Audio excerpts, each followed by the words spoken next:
भांडी वाटप योजना महाराष्ट्र शासनाच्या महिला व बाल विकास विभाग आणि महात्मा फुले मागासवर्ग विकास महामंडळ यांच्या संयुक्त विद्यमाने राबवली जाणारी ही एक महत्त्वाची योजना आहे. भांडी वाटप योजनेचा उद्देश गरीब व मागासवर्गीय महिलांना स्वयंरोजगारासाठी मदत करणे, महिलांना स्वयंपाक भांडी मोफत देऊन त्यांचा एक छोटा व्यवसाय सुरू करण्यासाठी प्रोत्साहन देणे, समाजाच्या आर्थिकदृष्ट्या दुर्बल घटकांमधील महिलांना सक्षम करणे. पात्रता: अर्जदार महिला असावी.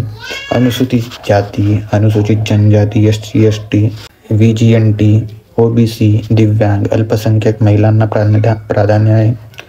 मासिक उत्पन्न ठराविक मर्यादेपेक्षा कमी असावे. 1 ते 2 लाख. स्थानिक ग्रामपंचायत महानगरपालिका येथे रहिवासी असल्याचा पुरावा आवश्यक आहे. भांड्यांच्या संचामध्ये तांबे, स्टीलची कढई, तांबे स्टीलचे पातेल, वाट्या, ताट, डाव किंवा झारे आणि काही ठिकाणी कुकर आणि तावा इत्यादी सुद्धा मिळेल. अर्ज कसा करावा? संबंधित तालुका सामाजिक विकास कार्यालय किंवा महात्मा फुले मागासवर्ग महामंडळाच्या कार्यालयाशी संपर्क करावा. ऑनलाईन फॉर्म जर उपलब्ध असेल तर भरावा. आवश्यक कागदपत्रे: आधार कार्ड, उत्पन्नाचा दाखला, जात प्रमाणपत्र, रहिवासी दाखला, बचत खाते तपशील, फोटो असणे आवश्यक आहे.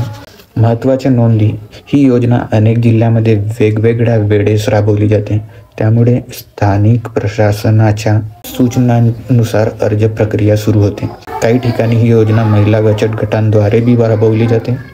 अधिक माहितीसाठी आपल्या तालुका सामाजिक कल्याण कार्यालय, महिला व बाल विकास विभाग किंवा महात्मा फुले मागासवर्ग मंडळाच्या वेबसाईटवर संपर्क साधा. So thanks for watching this video. Please like, share, subscribe, and this is Ashish Orana.